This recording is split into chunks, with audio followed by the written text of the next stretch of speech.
Hi everyone, my name is Tanya Shodine with Keller Williams Realty, and I'm standing in front of 147 Crabble Mill Drive in the Mill Creek at Cypress Ridge community. This home is perfectly located on a quiet street in the community, just a short distance from the amenity centers, which is right down the street. Come take a look inside. This is a 3-bedroom with over 2,000 square feet.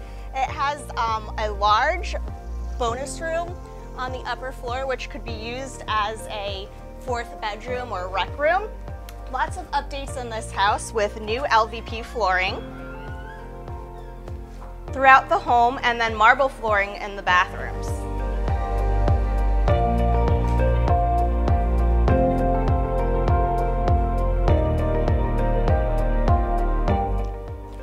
This kitchen has been newly updated.